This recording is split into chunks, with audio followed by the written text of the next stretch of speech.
இப்போது ஒரு super exclusive சத்தியம் டிவியின் சூப்பர் எக்ஸ்க்ளூசிவ் பிரேக்கிங் ஒன்று கொடுக்க போகிறோம். ஆம் நேர்களே, இந்த பகல்காம் பயங்கரம் கிட்டத்தட்ட 26 பேர், 25 இந்தியர்கள், ஒரு நேபாளி என 26 அப்பாவிகளின் உயிர்களை வாங்கிய பகல்காம் பயங்கரத்தினுடைய மாஸ்டர் மைண்ட், பின்னால் இருந்து இயக்கியவர் யார் என்பது தற்போது கிட்டத்தட்ட நமக்கு தெரிந்திருக்கிறது. அந்த தகவலை வடநாட்டில் உள்ள சில ஊடகங்களும் இந்தி ஊடகங்களும் உறுதி செய்திருக்கின்றன. எனவே அந்த தகவல் என்னவென்றால், சைஃபுல்லா கசூரி, மிக முக்கியமான பிரேக்கிங் செய்தியை தற்போது கொடுக்க போகிறோம்.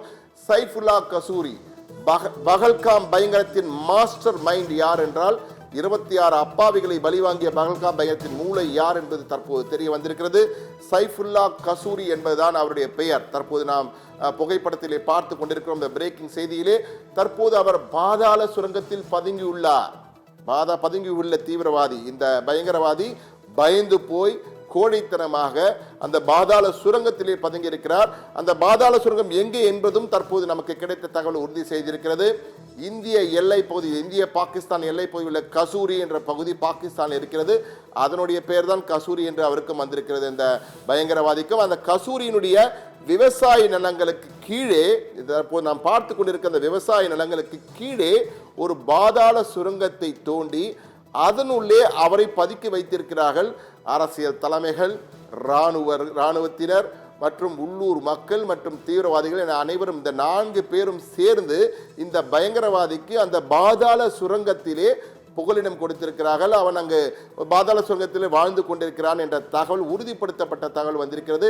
இந்த தகவலை தான் சில வட இந்திய ஊடகங்கள் வெளிப்படுத்தியிருக்கின்றன. நமக்கும் அந்த தகவலை நாம் தற்போது நமது தமிழ் ஊடகங்களுக்கு எல்லாம் நாம் தற்போது சர்வதேச அளவிலே வெளிச்சம் போட்டு காட்டிக் கொண்டிருக்கிறோம். யார் இந்த பயங்கரவாதி? பகல்காம் பயங்கரத்தின் பின்னால் இருந்த அந்த மாஸ்டர் மைண்ட் பயங்கரவாதி சைஃபுல்லா கசூரி என்பது தற்போது தெரிந்திருக்கிறது.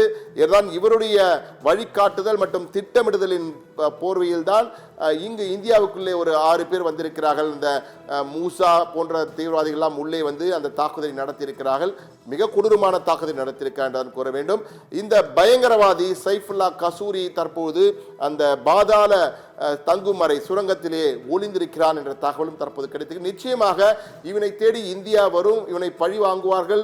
பழிக்கு பழி என்றால், ஏற்கனவே நம்முடைய அதிகாரத்தில் இருப்பவர்கள் அனைவருமே சொல்லியிருக்கிறார்கள், பூமியிலே எந்த இடத்தில் நீங்கள் மறைந்திருந்தாலும் தேடி வந்து சல்லடையாக துளைப்போம் என கூறியிருந்தார்கள். அந்த வகையில் இவன் நிச்சயமாக 26 அப்பாவிகளை கொல்வதற்கு துணை போன, திட்டம் போட்டு கொடுத்த இந்த மாஸ்டர் மைண்ட் மூளையே இவன்தான்.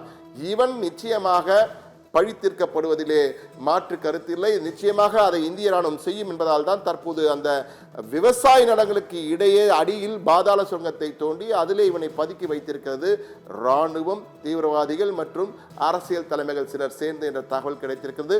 நிச்சயம் நமக்கு கிடைத்த தகவல் இந்திய அரசாங்கத்திற்கும் கிடைத்திருக்கும், ராணுவத்திற்கும் கிடைத்திருக்கும், உளவுத்துறைக்கும் கிடைத்திருக்கும். நிச்சயமாக இவன் தேடி கொல்லப்படுவான் என்பதிலே, அல்லது கைது செய்யப்படுவானா கொல்லப்படுவான் என தெரியவில்லை, ஆனால் தேடி பிடிக்கப்படுவான். இவன் மீது நிச்சயமாக தாக்குதல் நடத்தப்படும் என்பதில் மாற்று கருத்து